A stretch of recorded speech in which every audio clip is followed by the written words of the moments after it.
विकास के विनाश Dhanera Bhiladi railway line under bridge में भ्रष्टाचार की गंध। नमस्कार, आप જોઈ રહ્યા છો વિશેષ અહેવાલ। બનાસકાંઠામાં વિકાસના નામે પ્રજાના જીવ સાથે ચેડા થઈ રહ્યા હોવાના ગંભીર આક્ષેપો થયા છે। ધાનેરા ભીલડી નવી રેલવે લાઇન પર બનેલા અંડર બ્રિજ એટલા જર્જરિત છે કે તેમાં સળિયા બહાર ડોકાઈ રહ્યા છે। શું છે સમગ્ર મામલો, જોઈએ અમારા સંવાદદાતાનો ground zero report. Dhanera Bhildi railway line પર આવેલા અંડર બ્રિજના તમે જોઈ શકો છો કઈ રીતે બ્રિજમાંથી લોખંડના સળિયા બહાર આવી રહ્યા છે। આ એ જ રેલવે લાઇન છે જ્યાં દરરોજ માલગાડી અને પેસેન્જર ટ્રેનો પસાર થાય છે। એક તરફ નબળા બાંધકામને કારણે અકસ્માતનો ભય છે, તો બીજી તરફ પાણીના નિકાલની કોઈ જ વ્યવસ્થા નથી।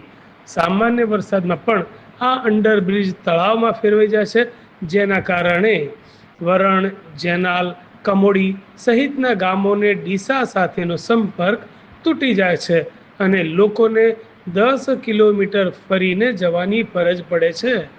આ બ્રિજ નીચેથી નીકળતા પણ ડર લાગે છે। કોન્ટ્રાક્ટર અને સાહેબોએ ભેગા મળીને ભ્રષ્ટાચાર કર્યો છે। સરકાર તાત્કાલિક આની તપાસ કરે, નહીતર મોટી જાનહાનિ થશે। સ્થાનિકો જવાબદાર કોન્ટ્રાક્ટર અને રેલવે અધિકારીઓ સામે કડક પગલાં લેવાની માંગ કરી રહ્યા છે।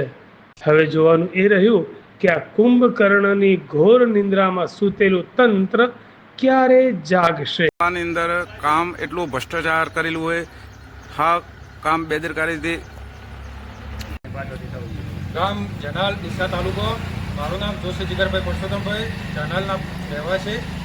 અહીંયા જનાલ રેલવે સ્ટેશનથી આપણે મુખ્ય માર્ગ ગણાય દેવસરી, સરહદ, કમોડી, કમોડા જવા માટેનો। ત્યાં આગળ એક ભીલમાળિયા હનુમાનજીનું મંદિર પણ આવેલું છે।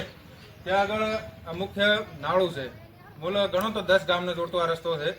અહીંયા આગળ આ નાળું વર્ષના 4 મહિના બંધ જ હોય છે, કારણ કે વરસાદના કારણે અહીંયા બહુ પાણી ભરાય છે। અહીંયા ચાલવા માટે ખૂબ પબ્લિકને હેરાન થવું પડે છે અને મુખ્ય કે કોઈ ડિલિવરી કે એવો કોઈ પણ કેસ હોય તો અહીંયા કોઈ આગળ પાછળ જઈ શકતું નથી, કારણ કે હાર્યો મુખ્ય માર્ગ છે। અહીંયાથી મેન આગળ જોવા જઈએ તો દેવસરી, સરહદ, કમોડી, કમોડા એનો મુખ્ય માર્ગ છે। અહીંયાથી જ અમારે જનાલ થઈને દેવસરીથી ભાઈ ડીસા જવા માટેનો રસ્તો છે।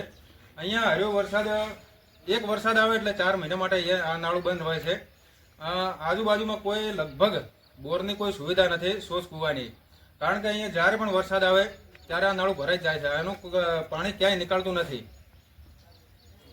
અને આ નાળું આપણે જોઈ શકો છો લાઈવ કે આ બનાવીને લગભગ થોડો ટાઈમ થયો છે અને અત્યારથી આ ગાબડે પડવાનું ચાલુ છે। અહીંયા લોખંડ પણ સામે દેખાઈ રહ્યું છે, લાઈવ દેખાય છે। કામ હાવ કે બેકાર જ છે આ નાળાનું।